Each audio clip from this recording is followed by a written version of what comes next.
Bueno, ahora entonces buenas noches desde Argentina. Supongo que por el norte no es de noche todavía, así que buenas tardes para que sean buenas tardes. Acá es de noche cerrada, con mucho frío, estamos entrando el invierno, tenemos una ola polar, así que estamos...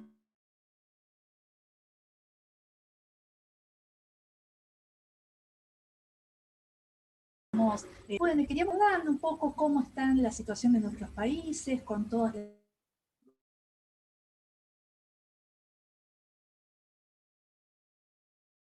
la pandemia que nos está atravesando, pero también los contextos políticos, sociales, económicos. La verdad que acá, desde Argentina, lo primero que se me ocurre es un poco pedir disculpas por las expresiones de nuestro presidente el otro día, cuando estuvo de visita el presidente de España, el presidente del gobierno Sánchez, y que la verdad tuvo unas expresiones... Ahí empezó. Ahí volvió. Me parece que se ha desconectado Tulio, pero ahí volvió.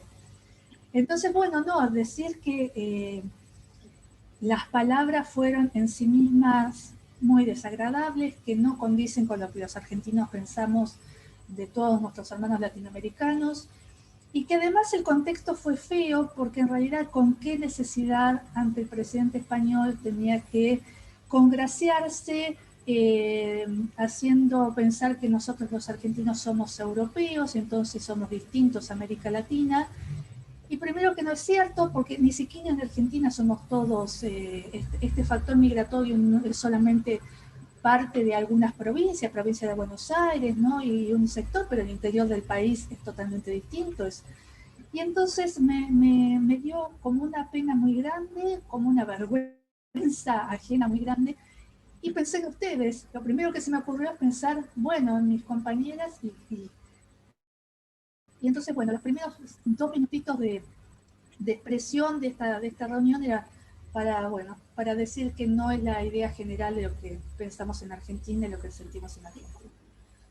Y bueno, pero como ha sido tan desafortunado también el manejo de la pandemia, el manejo de la economía en Argentina, el manejo de todas las situaciones, digo, bueno, también puede ser un momento para que podamos hacer un poco de catarsis y comentar cómo vemos la situación de nuestros países y las realidades de nuestros países. Y viéndola, por ejemplo, y a Emma, a Isabela, pensando, ¿no? Y bueno, y también a Graciela, que hoy tenemos el partido entre Argentina y Uruguay, digo, bueno, ¿cómo también se manejó esto del partido, la Copa América, ¿no? Que primero iba a ser en Colombia, que, bueno, realmente con el contexto desfavorable no se hizo en Colombia. Después iba a ser en Argentina, lo cual también acá despertó, nos puso de los pelos de punta a todos, porque cómo íbamos a hacer la Copa acá. Y terminó en Brasil. Bueno, y entonces también la opinión de Isabela sobre este tema, pero todos los temas, y abro a la charla, amigas, podemos hablar.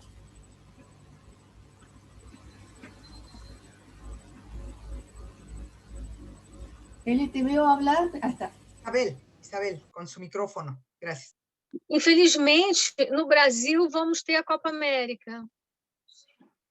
Também tem que pedir desculpas, a gente tem que sempre pedir desculpas para quem está sendo governado pelo Bolsonaro, porque sempre é assim, um festival de, enfim, de injúrias, né, para vários povos, vários, enfim, grupos étnicos, é uma coisa, né, para as mulheres, até para os japoneses, enfim, é um festival de horror, né, falta de diplomacia, enfim, a gente está passando por um momento muito complicado. E o futebol, né, como a gente tinha comentado, né, como mulheres, como a gente estava vendo, como nos choca nesse momento, na pandemia, nesse horror todo. Aqui diminuiu um pouco, mas ainda expressivos números de morte, de doença e de crise econômica, crise social. Nós temos muita população de rua. E agora resolveu-se fazer a Copa América, porque existe um discurso que perpassa aqui por nós, especialmente eu que estou no Rio de Janeiro, é a questão de nós sermos um país do carnaval, um país do futebol, um país da festa, o país das férias, onde todo mundo vem fazer turismo, e que isso seria um motor da economia. Mas a gente está vendo fábricas fechando, escritórios fechando, empresas falindo. Então, há uma economia muito pequena que pensa nessa coisa, né, de estar trazendo o turismo como uma grande situação, uma grande solução para a pandemia, e só nos empobrece. Então, eu também fico com bastante vergonha, viu, para dizer isso para vocês, que, enfim, me lembrei muito da nossa conversa, e eu torcia muito aqui para que não conseguisse. Chegou aí para o Tribunal Superior, aqui foi julgado e foi permitido. Enfim, é uma lástima.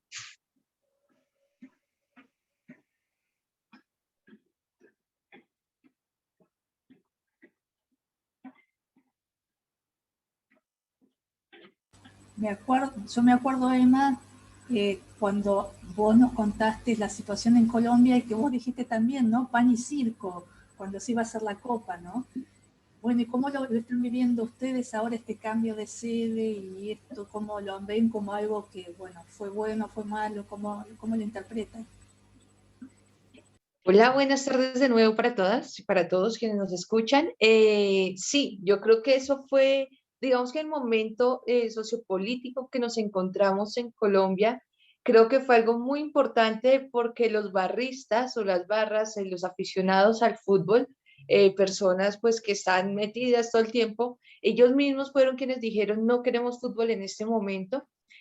Hubo un partido en Barranquilla que tuvieron que suspender, que de hecho la imagen a nivel global fue tremendo porque a las afueras del estadio habían disturbios tremendos, se escuchaban los gases lacrimógenos, las balas, las bombas aturdidoras, y tuvieron que suspender el partido por esto mismo. Y digamos que si bien ahorita, ayer de hecho jugó la selección contra Venezuela, si bien digamos que Colombia también, como toda Latinoamérica, creo es un país muy futbolero, pero se ha bajado mucho. Digamos que seguimos en la tensión del paro, completamos esta semana 53 días de paro hoy, 54 días de paro. El saldo de derechos humanos es muy fuerte. Hubo una ruptura entre los diálogos del Comité Nacional del Paro, que no recogía todo el gran movimiento social que hay, y el gobierno. Y bueno, se han recrudecido muchas cosas. En Colombia, desafortunadamente, tenemos además el tema del conflicto armado. Entonces, hubo un atentado en una ciudad que es fronteriza con Venezuela, dentro de un batallón, ¿no? Hubo un carro bomba, que afortunadamente no hubo muertos, hubo 36 heridos, pero ya uno toma estas cosas como distractores, porque mientras hubo este carro bomba que está muy cuestionado, porque fue con una camioneta nueva que salió de un concesionario que es de un senador o de un uribista, de un político uribista, y bueno, hizo la explosión. Mientras esto sucedió, metieron una reforma a la justicia, bajaron unas políticas que habían negociado con los estudiantes, etc. Entonces creo que en este momento el fútbol está, pero no está. Creo que no es una prioridad, de hecho lo habíamos hablado, creo que el tema de Argentina lo mismo, y siento que igual con Brasil, pues Bolsonaro es un tipo que ha sido nefasto, y me parece muy triste por la situación de Brasil, que pase esto, pero bueno, allí está el pan y el circo, y ya, básicamente eso. Y acá, primero aclarar que no es que estamos en contra del fútbol. Yo soy muy futbolera, a mí me gusta mucho el fútbol, así que para aclarar que no es que estamos en contra del fútbol, sino de la utilización del fútbol como pantalla de humo para tapar cosas que son muy serias, ¿no? Porque lo que dice Isabela sobre Brasil, bueno, también mi solidaridad, porque uno escucha las cosas de Brasil y uno es una barbaridad tras de otra barbaridad y otra barbaridad, y como que no termina, ¿no? Como que además redobla la apuesta de las cosas que dice, que hace, ¿no? A mí me llama la atención esto de los políticos, que nunca piden perdón, ¿no? Redoblan la apuesta, como que van a más. Pero bueno, acá hay, no sé, Graciela o Eli, que todavía están calladitas, a ver si nos cuentan algo. Bueno, sigo yo si quieren.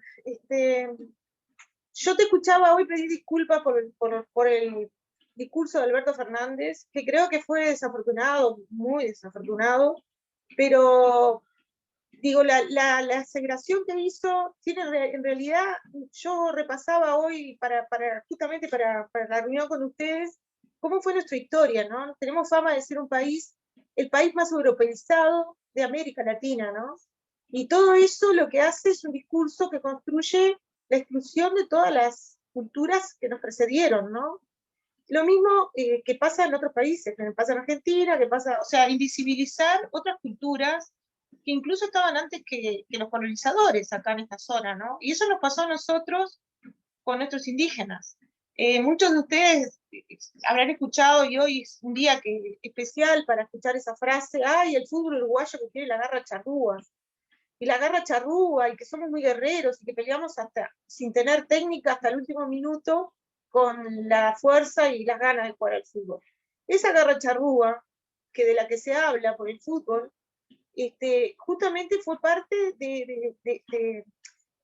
eran los habitantes que estaban antes que llegaran los colonizadores, ¿no? Cuando llegaron los españoles en 1516 estaban los charrúas.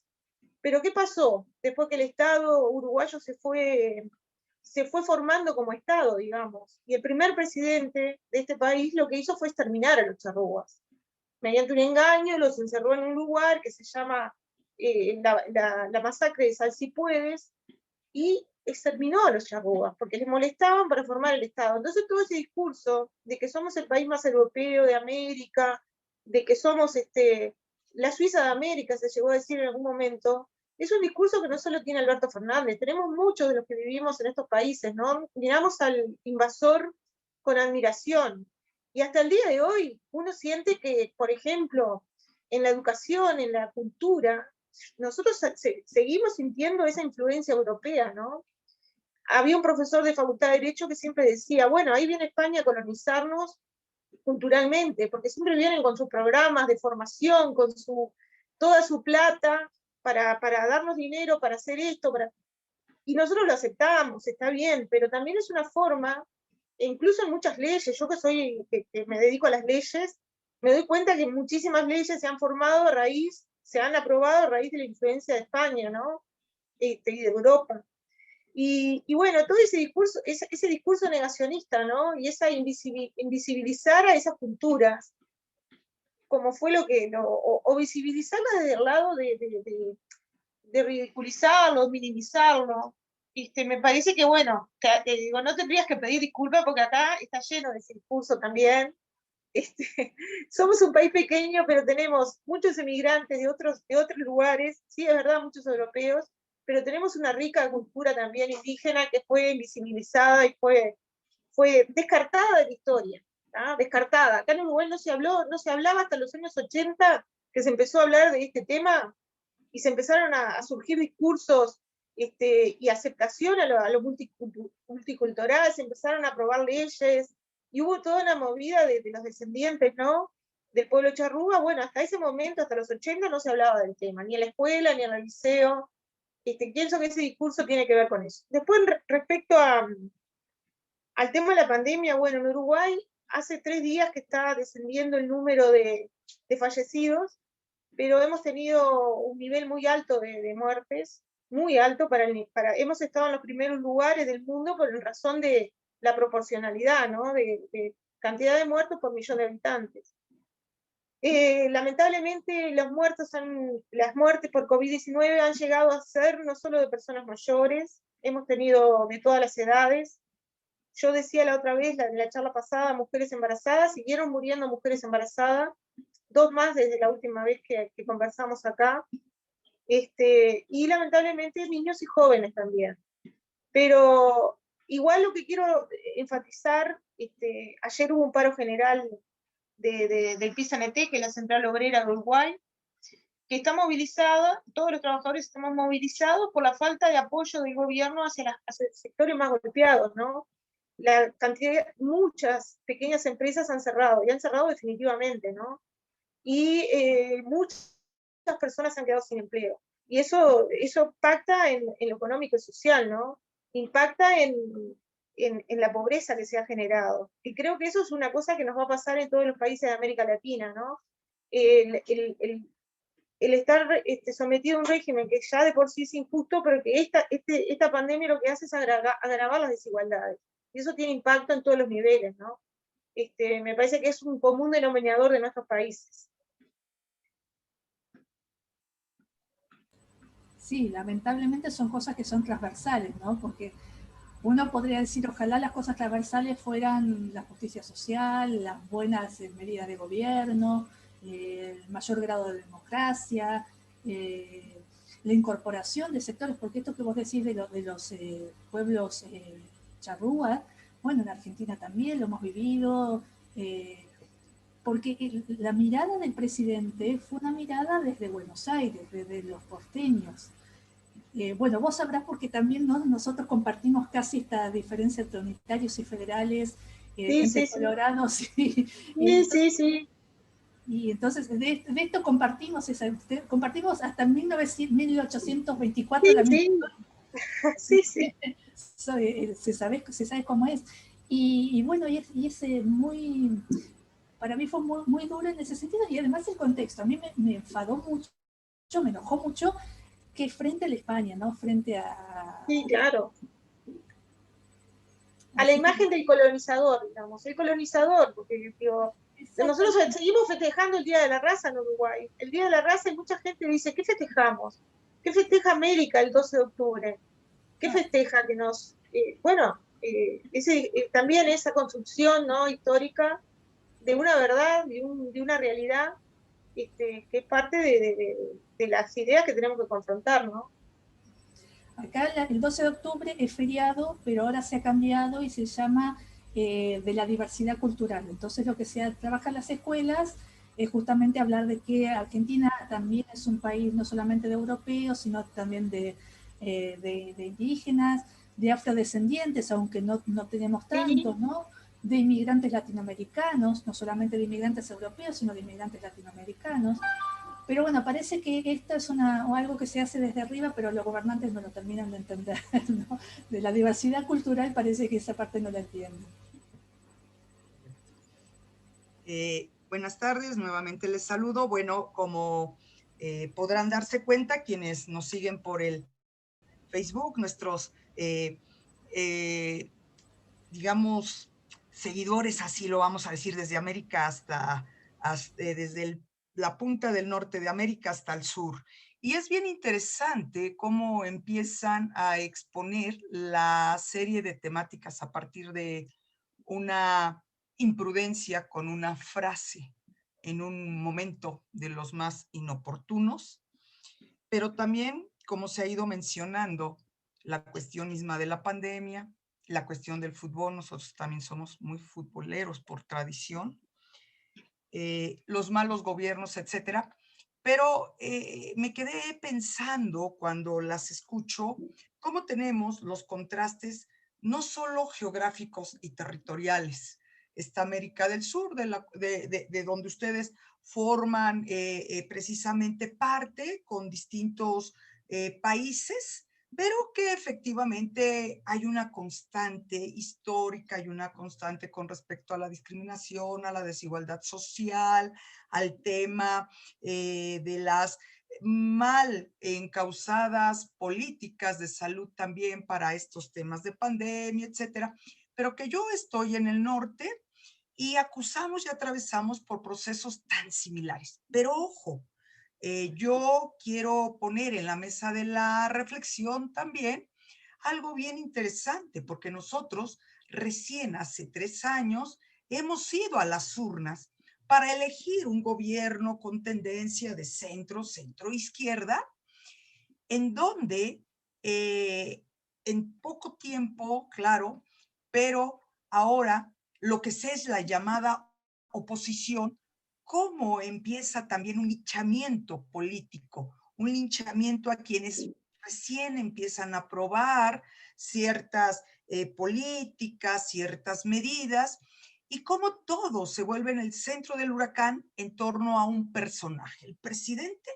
Y a partir de ahí, claro, un presidente que empieza a desestructurar para aquellos que, como él mismo decía, más tienen y queremos empezar a privilegiar, a atender hacia abajo, claro, nunca contó con un tema pandémico. Entonces, en México también tenemos una serie de crisis a las que ya se han enunciado, porque no logramos tomar todavía el uso del timón, digamos, y hacia dónde poder perfilar la política, aunque se ve. Y bueno, acabamos de pasar el 6 de junio un proceso electoral. Nosotros tenemos un proceso muy importante intermedio cada 6 años, pero donde tiene que renovarse, no el renovarse, perdón, elegirse al Congreso, tiene que elegirse la Cámara Alta, etcétera, ¿no? Y entonces hay una serie de golpismos.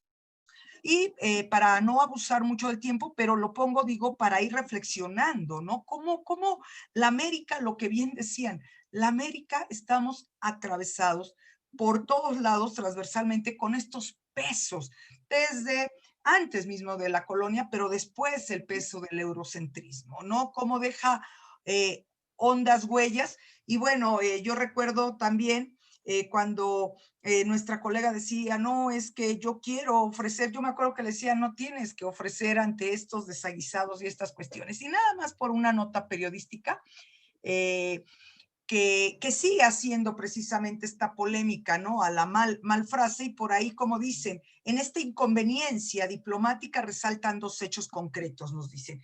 Ni Octavio Paz lo escribió en su amplia y tan conocida obra, ni la expresión que se le atribuye, ¿verdad?, a él mismo, incluye ni la palabra indios, ni hace referencia a los brasileños que salieron de la selva, ¿no? Porque además ni siquiera pudo referenciar realmente la frase. Y es una frase que sigue cayendo en desuso por resultar hiriente, como ya lo han mencionado, a los pueblos originarios.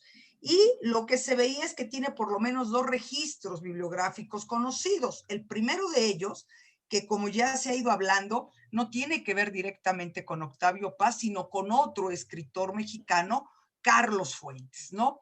Y durante años se hacía alusión en entrevistas a la idea que los argentinos, digamos, venían como descendientes de los barcos. Pero en el 2000 arrancó así un prefacio de los 5 soles de México, una selección de textos precisamente, ¿no? De Fuentes. Y recientemente, precisamente, entre un grupo de escritores mexicanos, un periodista les preguntó, ¿no? ¿Cuándo empezó México, por ejemplo?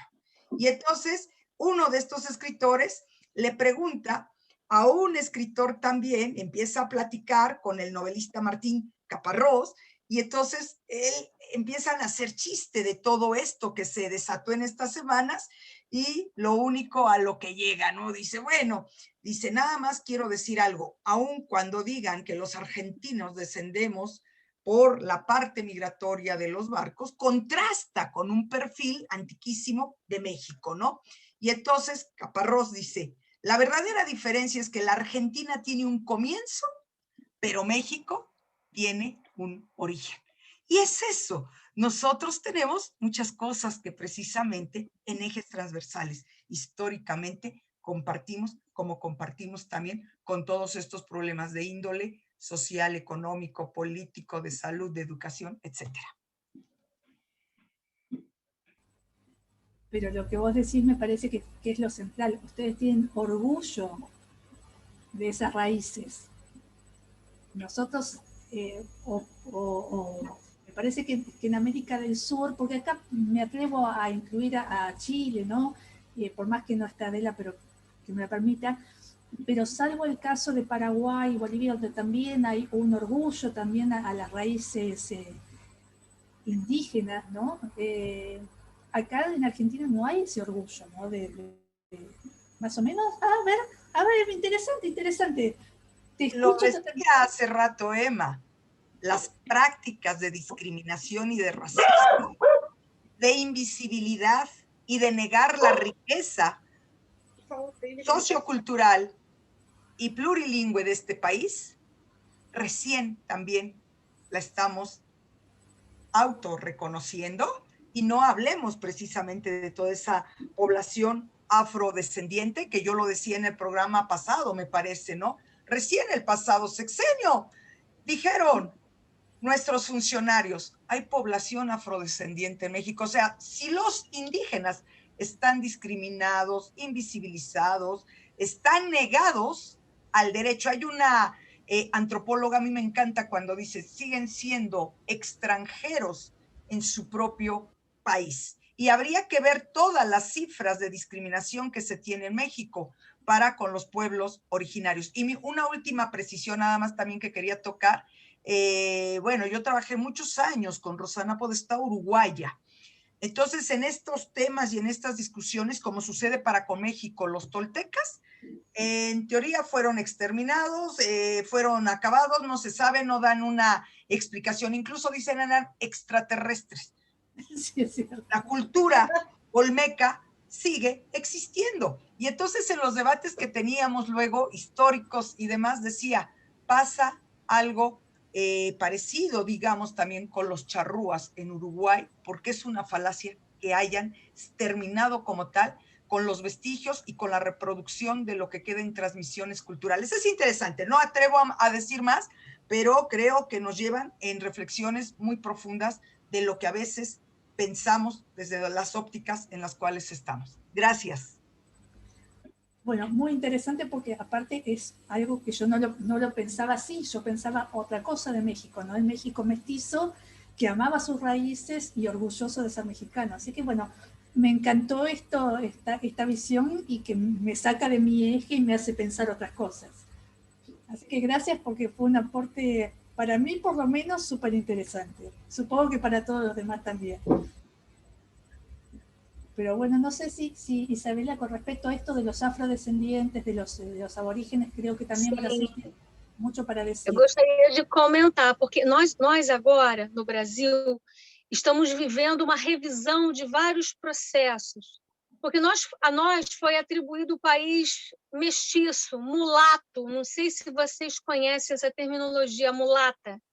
A mulata é aquela que é a mestiça, é aquela muito sensual, exótica, então muito desfrutável também. Nós estamos hoje vivendo muitos discursos de revisão sobre essa discursividade da raça no Brasil, porque a mistura ela foi ocultando situações de subalternidade, de exploração muito cruéis. Então, hoje tem um estudo que se chama-se colorismo, e a gente vai ver que quanto mais escura a cor da pele da pessoa, mais abaixo da cadeia social ela está, em condições de educação, em condições de emprego, em condições de poder, né, de respeito social, enfim, de ter acesso a todo o aparato social. Quanto mais escura é a sua pele, menos benefícios sociais, inclusive, você vai ter. Então, e imagine, nesse caso, a mulher está ainda mais abaixo. Então, a mulher negra, com a pele muito escura, estaria, digamos assim, na base dessa sociedade e é a maioria. Então, é todo um novo olhar que está começando a se construir. Nós temos um feminismo negro brasileiro que está emergindo e trazendo muitas coisas novas. Então, inclusive expressões, conceitos novos. Um desses é esse do colorismo, né, que discute essa questão da cor. E o outro é a dororidade. Dororidade é a capacidade de suportar a dor, é a capacidade de você de vencer a dor, de acreditar em si, mesmo em cenários muito dolorosos. E entre isso fala da resiliência também dessa mulher negra, dessa mulher que está, digamos assim, na base social. Nós temos uma imigração. O Brasil foi o último país a acabar com a escravidão. Nós temos essa que pediu desculpas também à humanidade por isso, e vivemos muitas tragédias ainda que advêm, especialmente a violência social. Nós temos hoje no Brasil, no centro do Brasil, está foragido um rapaz, ele é bem jovem, está sendo considerado um serial killer, virou um cenário, né, de televisivo, de busca ao criminoso, mas quando a gente olha a pele, é uma pele indígena. E você vê assim, fala, nossa, qual é a oportunidade que um jovem indígena tem no Brasil hoje de estar inserido, de estar, enfim, de estar sendo respeitado?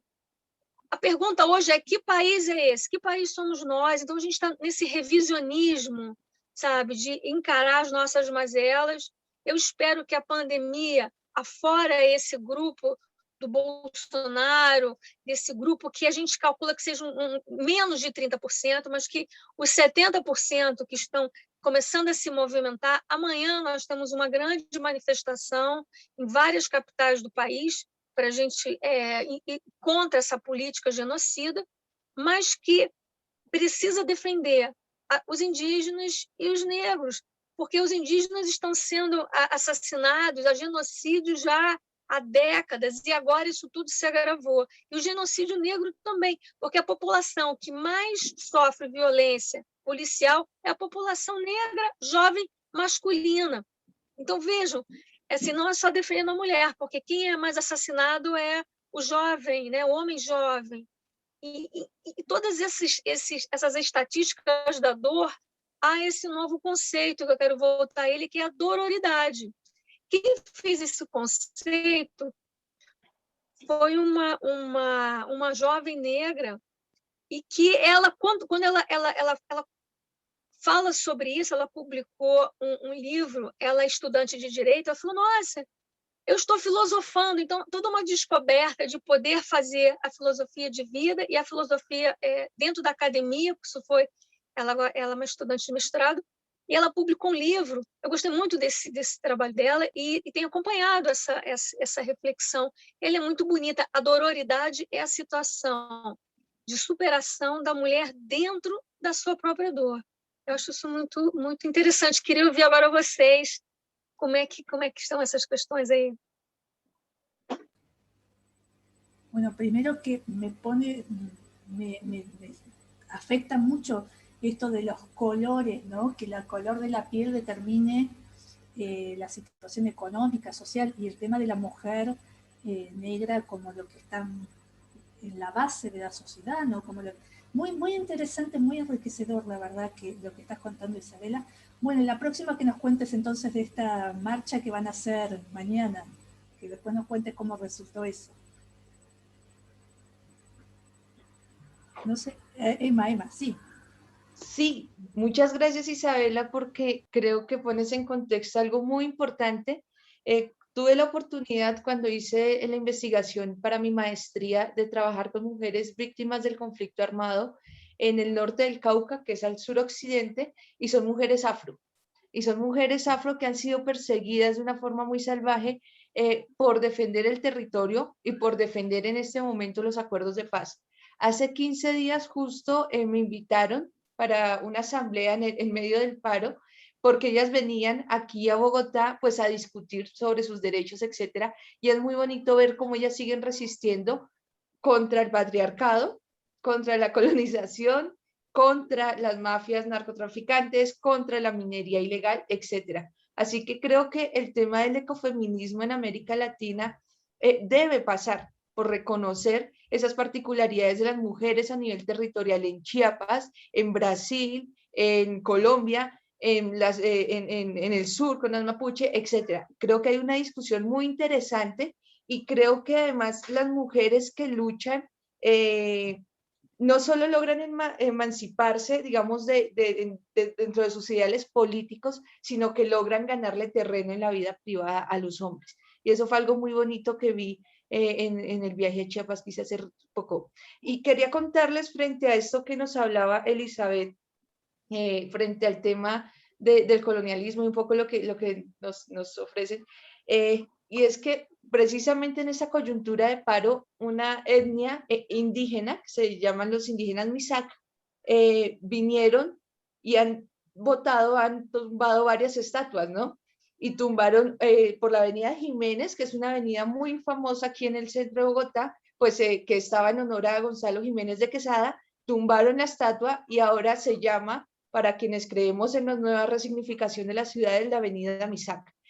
Tumbaron varias otras estatuas por todo el territorio nacional y esto llevó a que en Bogotá tuvieran que quitar una estatua de Cristóbal Colón, de la reina Isabel, y tuvieran que quitar un monumento gigante que había de Simón Bolívar, porque digamos ya estaba la amenaza de que se iban a tumbar estos monumentos, y es el pueblo Misak que viene desde el Cauca también a decir, bueno, vamos a resignificar los espacios, los lugares, y esos, digamos, imaginarios colonizadores que aún ahora perviven. Entonces ha sido una discusión muy interesante aquí en Colombia, pero ahora son, digamos que, punto central dentro de la política pública en las ciudades, porque a partir de allí se abrió una discusión precisamente con todas esas etnias para evitar que se quitaran abruptamente y retirarlas del Estado como tal.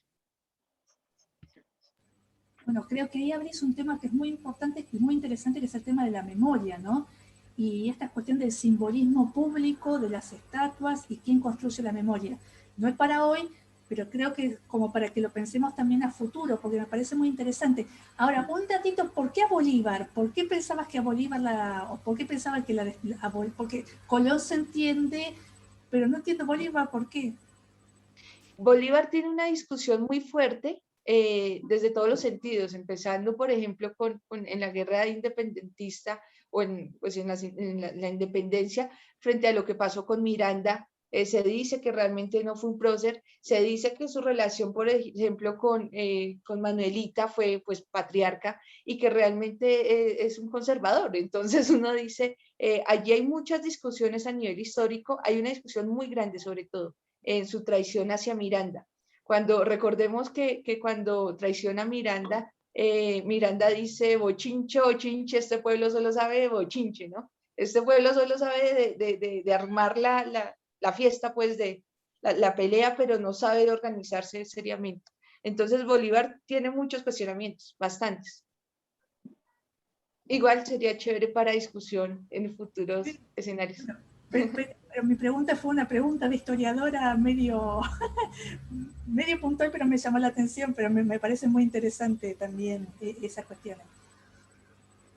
Perdóname, un paréntesis chiquito, hay un documental que yo siempre recomiendo aquí que se llama El complot de los masones, que está en History Channel, y muestran cómo toda la independencia en América Latina está atada a otros procesos históricos, y muestra de hecho cómo Bolívar y San Martín se encuentran en Quito y se dividen el territorio, pero por el hecho de ser masones los dos. Y el gran prócer y el gran cerebro de esto era Miranda, y cuando Simón Bolívar lo traiciona, pues rompe allí la fraternidad. Recomendado también. Gracias por el tip. Bueno, no sé quién, Graciela, que no habló tanto, si querías hablar un poquito más. Bueno, sí, bueno, es muy interesante lo que estoy escuchando. Yo soy apasionada de la historia también, y de la memoria también, que Adela también describe en sus artículos, ¿no? El papel que juega la memoria. Bueno, yo sé que puede ser un tema para otro encuentro, pero no puedo dejar de decir que la construcción histórica, la mentira, la verdad, eso que dice Foucault, que se construye desde el poder, ¿no? Desde los discursos del poder. En este país, con los charrúas, pasó eso, ¿no? Nos convencieron de que habían muerto todos en esa emboscada, ¿no? En Sal Si Puedes, que los habían exterminado, pero en realidad no era cierto. De hecho, hay descendientes que se hicieron investigaciones con el ADN mitocondrial, y se sabe que hay un porcentaje de la población que tiene descendencia charrúa o indígena, y hay varias organizaciones en Uruguay que reivindican la memoria, el lugar, ¿no? El papel que jugaron los charrúas, por ejemplo, en la lucha por la independencia, eran los que apoyaban a Artigas, ¿no?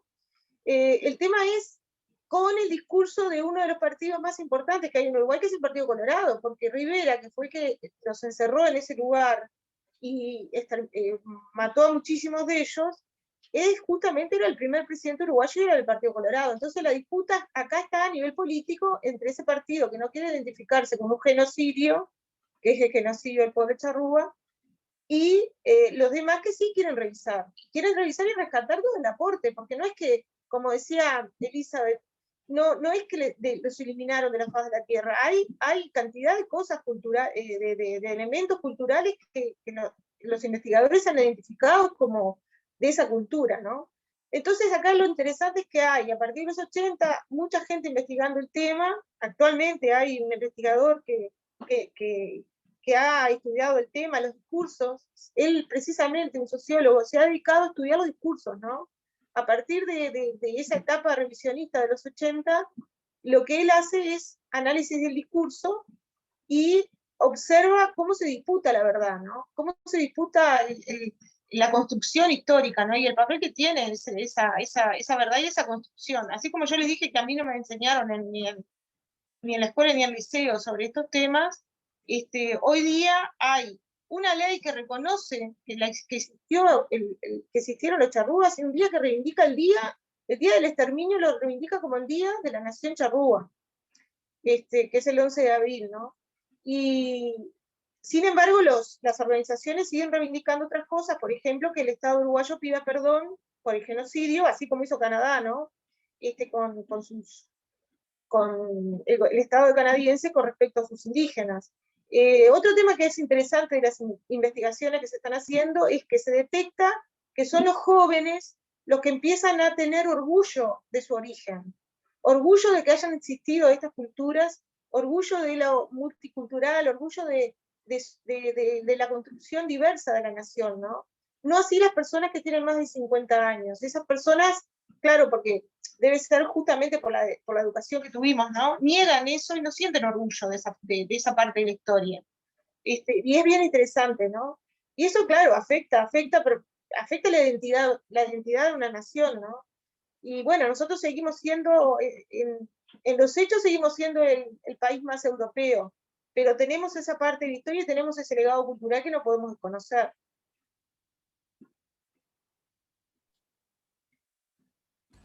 ¿Y la situación de los afrodescendientes cómo es? Bueno, con los afrodescendientes pasó lo mismo. Trataron también, le pasó lo mismo que a los indígenas, hubo un discurso que invisibilizaba la existencia de afrodescendientes.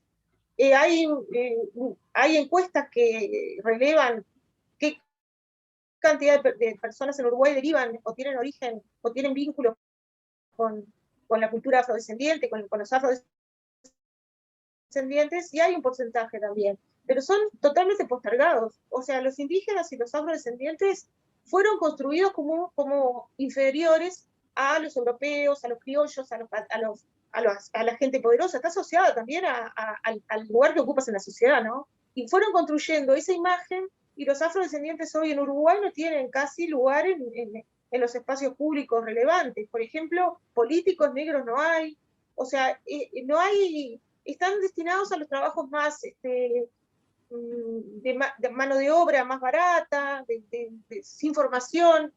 O sea, la discriminación en Uruguay es muy sutil, pero muy potente, y bueno, ha llegado a esos extremos, ¿no? A que prácticamente se niegue la existencia y no se los reconozca como parte fundamental de la sociedad. Incluso el Estado ha tenido que diseñar políticas específicas para crear cupos en los puestos que el Estado de trabajo, ¿no? Hay cupos para afrodescendientes, hay cupos para personas trans. Bueno, esos cupos no se cumplen, porque el Estado hace la ley, pero después el Estado no reconoce esos lugares y no reconoce que debe cumplir con lo que dice la ley, ¿no? Es bien interesante el tema. Sí, a mí me parece también interesante, no sé qué opinan ustedes, sobre la discriminación positiva, ¿no? Porque esto que vos decís de las leyes que dan cupos o que ayudan en ciertos temas de educación. Por ejemplo, Isabela, no sé, voy a decir algo que alguna vez me comentaron, me dirá si es así o no, pero que hay algunas becas o algunas ayudas, algunos subsidios para las personas de color, y que el criterio es cómo se autoperciben las personas de color, porque los que reciben las becas o los subsidios o las ayudas tienen que reconocerse como personas de color, y que generalmente estas becas quedan vacantes porque la gente prefiere no recibir la beca o la ayuda antes que reconocerse como una persona de color, que prefieren pensarse o menos moreno o más blanquito, no les importa el dinero o la beca o el cupo, con tal de no reconocerse o autorreconocerse como una persona de color. No sé si es así, si yo entendí bien. Não, então eu gostaria de poder explicar. Nós temos, chamamos de políticas afirmativas, porque isso desde o governo do Lula, né, que a gente tem crescido essa discussão dentro das universidades, da afirmação de uma espécie de, especialmente na educação, possibilidade de você fazer essa transformação, né, social. Então, nós temos becas, nós temos as bolsas, chamamos de cotas, que são porcentagens relativas à questão étnico-racial, a questão também posição econômica e a situação também de portadores de necessidades especiais, deficientes físicos também. Eles possuem essa ajuda. Então, exatamente para as universidades públicas, eles têm uma cota garantida, porque nós temos no Brasil um grande exame, chamamos de Enem, é o Exame Nacional do Ensino Médio, que dá acesso às universidades, a vagas no ensino público. E dependendo de qual parcela da população você faz parte, você terá, digamos, uma porcentagem que é adequada à sua nota, que pode fazer você ter uma facilidade a ter esse acesso. E também, dentro da universidade, você pode ter também uma ajuda, porque não se trata mais... Eu participei desse sistema de implantação de cotas, ele foi em 2008, onde veio começamos a fazer isso nas universidades. A UERJ, onde eu trabalho, foi a primeira universidade no Brasil a ter o sistema de cotas, e a gente houve uma grande discussão, porque alguns argumentos diziam: mas você tem que trabalhar a escola pública para que a pessoa possa ter condição de disputar as vagas por igual. Mas é preciso romper, e a trama social é tão injusta que levaria séculos ainda, né, décadas, para poder fazer essa transformação. O sistema de cota ajudou muito, mas, infelizmente, o número de bolsas diminuiu. Hoje a gente não tem a mesma facilidade que tinha antes, mas, mesmo assim, criou um canal. E hoje a gente tem a maior parte das vagas da universidade pública está no sistema de cotas. E eu não tenho ciência, não tenho conhecimento que alguém tenha negado, muito ao contrário. Existe, inclusive, comissões que vão fazer perícia para ver se realmente é verídica a situação da pessoa, porque há certas denúncias que as pessoas, enfim, inventam, criam para poder ter acesso, porque é muito difícil uma vaga na universidade pública, né? Então, esse exame é muito dificílimo. Não tenho notícia que alguém prefira ser, nesse momento, prefira ser branco ou rico, porque a universidade é um canal muito privilegiado e que todos estão buscando, né, esse lugar. Mas eu, como professora que acompanhei muito de perto isso, e tive, em 2008, já a entrada acompanhando, nós fazíamos bolsas específicas e tutores acadêmicos que eram orientadores. Então, a minha primeira bolsista em 2008, hoje é doutora, ela fez o doutorado em artes, e é professora numa escola, está na pós-graduação, ela está numa escola de ensino médio, que é o Pedro II, que é uma escola federal, e ela, assim, assim como eu, vários outros professores, né, esse foi o meu primeiro caso, acompanhamos o desenvolvimento, assim, é fortíssimo esse trabalho, e seria muito interessante que na América Latina essa possibilidade pudesse ser ampliada, né? Mais universidades, também nas escolas, claro, mas também essa base de entrada, né? A universidade como um instrumento de transformação social. É impressionante. Os resultados são incríveis. Perfecto. No, muy interesante, porque la profesora me decía lo contrario. Se ve que ella tenía una interpretación distinta. Ella estaba a favor de las bolsas y de los cupos, porque veía también que era muy positivo, pero me decía esta cuestión de que por ahí algunas personas no se inscribían al sistema porque preferían no autorreconocerse como personas de color.